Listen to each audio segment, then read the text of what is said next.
YS షర్మిలకు bail వచ్చింది. Nampally court bail మంజూరు చేసింది. షరతులతో కూడిన బెయిల్ను మంజూరు చేసింది. 30,000 పూచికత్తు, ఇద్దరు వ్యక్తుల షూరిటీలపై బెయిల్ను మంజూరు చేశారు. వైఎస్ఆర్టీపీ అధినేత్రి వైఎస్ షర్మిలకు బెయిల్ మంజూరైంది. నాంపల్లి కోర్టు ఆమెకు షరతులతో కూడిన బెయిల్ను మంజూరు చేసింది. 30,000 ఇద్దరు పూచికత్తుతో షర్మిలకు కోర్టు బెయిల్ను మంజూరు చేసింది. విదేశాలకు వెళ్లాలంటే కోర్టు అనుమతి తప్పనిసరని స్పష్టం చేసింది.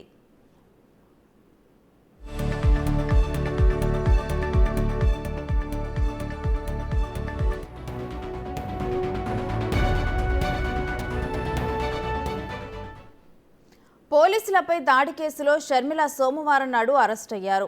నాంపల్లి కోర్టులో ఇరుపక్షాల వాదనలు నడిచాయి. షర్మిలను పోలీసులు అక్రమంగా అరెస్టు చేశారని ఆమె తరపు న్యాయవాది కోర్టుకు తెలిపారు. షర్మిలపై నమోదు చేసిన సెక్షన్లన్నీ 6 నెలలు 3 ఏళ్లలోపు జైలు శిక్ష పడేవేనని షర్మిల లాయర్ చెప్పారు. హైకోర్టు నిబంధనలను పోలీసులు పట్టించుకోవటం లేదని షర్మిల లాయర్ వాదించారు.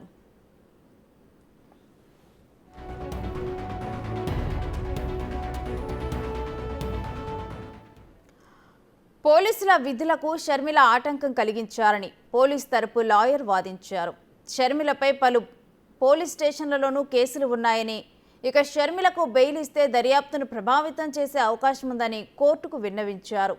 ఈ కేసులో ఇంకా సాక్ష్యాలను ప్రశ్నించాల్సి ఉందని పోలీసులు నాంపల్లి కోర్టుకు వెల్లడించారు.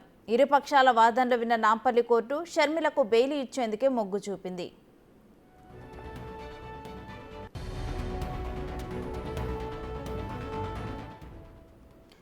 వైఎస్ షర్మిలకు నాంపల్లి కోర్టు షరతులతో కూడిన బెయిల్ మంజూరు చేసింది. 30,000 పూచికత్తుతో పాటు ఇద్దరు జామీనులపై ఈ బెయిల్ను ఇచ్చారు.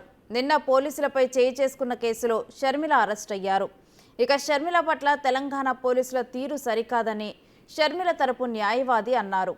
ఆమెను హౌస్ అరెస్టు చేసే అధికారం కూడా పోలీసులకు లేదని చెప్పారు. ఒకవేళ అరెస్టు చేయాల్సి వస్తే కోర్టు అనుమతి తీసుకోవాలన్నారు. రేపు అఖిల పక్షాలతో ధర్నా ఉంటుంది. ధర్నా చౌక్లో యాజ్ యూజువల్గా ప్రీఫిక్స్డ్ ప్రోగ్రామ్ అది. రేపు అది యథావిధిగా జరుగుతుంది. ఇవాళ కూడా మేము దీని మీద ఎట్ లెంగ్త్ చెప్పడం జరిగింది. బెయిల్ ఆర్గ్యుమెంట్స్లో పోలీసు వారు మాట్లాడితే ఆవిడ ఇంటికి వచ్చి హౌస్ అరెస్ట్ అంటున్నారు. There is no provision in CrPC regarding house arrest. Police వారికి అటువంటి అధికారం లేదు. హౌస్ అరెస్ట్ చేయాలన్నా కూడా మ్యాజిస్ట్రేట్ పర్మిషన్లు తీసుకోవాలి. కానీ హై హ్యాండెడ్గా ఇల్లీగల్గా తెలంగాణ పోలీసు వారు ప్రవర్తిస్తున్న తీరు తప్పనిసరిగా చర్యలు తీసుకుంటామని చెప్పాము.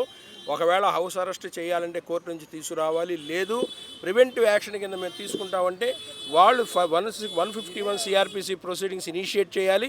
అటువంటి ప్రొసీడింగ్స్ ఇనిషియేట్ చేయలేదు. ఆవిడకి ఎటువంటి నోటీసు ఇవ్వలేదు. ఆవిడ తన ఇంటి దగ్గర నుంచి డాక్టర్ని కలవడానికి వెళ్ళడానికి సిద్ధపడ్డప్పుడు ఈ పనులు చేశారని అన్నాం. అలాగే ఇంకోటి కూడా చెప్పాం. మేము అఖిలపక్షంతో ధారణ చేయడానికి హైకోర్టు డైరెక్షన్స్ ప్రకారంగా పర్మిషన్ అప్లై చేసిన మేము మా అంతర్మేయంగా పర్మిషన్ లేకుండా సిట్ ఆఫీస్కి వెళ్ళి ధర్నా చేయాల్సిన అవసరం లేదు. ఆవిడ సిట్ ఆఫీస్కి వెళ్తానని ఎటువంటి స్లోగన్ ఇవ్వలేదు, ఎటువంటి మెసేజ్లు పెట్టలేదు. అలాగే మనం నడుస్తున్న రోడ్డు మీద కానీ బస్సులో కానీ వెళ్తున్నా ఎవరైనా మనకు కాలికి ట్రైన్లో అడ్డం వచ్చినా మనం ఆటోమేటిక్ మీద పడుతుంటే తోస్తాం. అంత మాత్రం వాళ్ళని కొట్టినట్టు కాదు. So there are lot of things. అలాగే లా అండ్ ఆర్డర్కి పబ్లిక్ ఆర్డర్కి తేడా ఉంది. లా అండ్ ఆర్డర్ ప్రాబ్లం వచ్చినప్పుడు అది పోలీసు వారి బాధ్యత. ట్రాఫిక్ ప్రాబ్లమ్స్ అన్ని కవర్ చేసుకోవాల్సింది వాళ్ళు, సెక్యూరిటీ ఇవ్వాల్సింది వాళ్ళు, అసలు పాదయాత్ర ధర్నాలు ప్రొసీడింగ్స్ చేయించాల్సింది ప్రాపర్గా వాళ్ళు చేయాల్సిన విధులు వాళ్ళు సక్రమంగా